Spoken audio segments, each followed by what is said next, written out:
anong ginawa mo? Pinatay mo yung anak mo! Pinatay mo! Pinatay mo! Tawa na rin.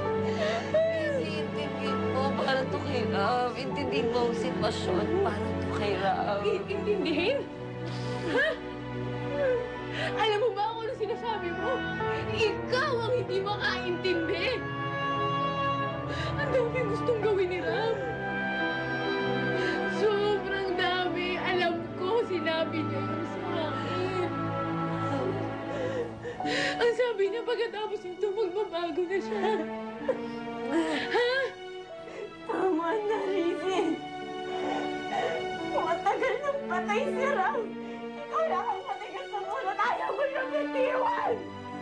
Rizzy, makinig ka naman sa mami at kapatid mo. Kampihan? Ha? O palinis ng mga konsensya ninyo? Kahit anong gawin ninyo, ha? Mali yung desisyon ninyo. Mali yun! At hindi nyo ako mapapasangayot sa mga desisyon ninyo dahil pinatay niyo yung kapatid ko! Bitawa ka!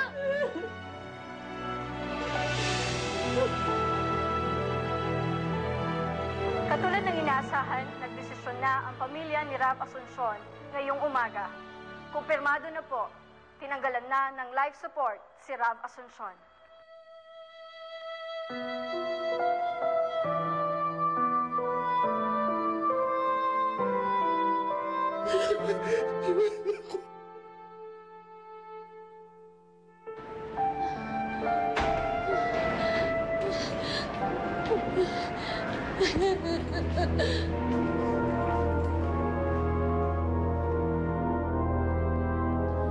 Tama yan, Rizzy.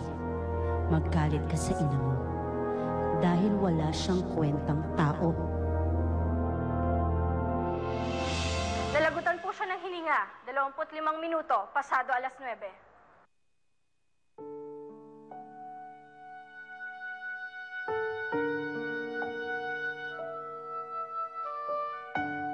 Sinubukan po namin kunan ng statement ng pamilya, pero tumanggi po muna silang magpa-interview.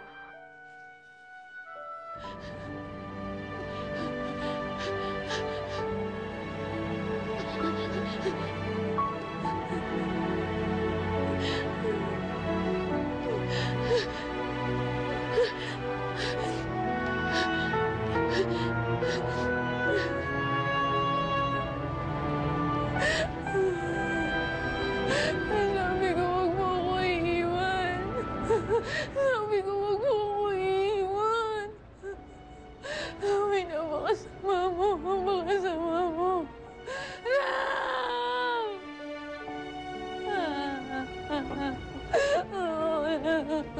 Ram, ba't mo ko iniwan? Iniwan ko iniwan. Ah!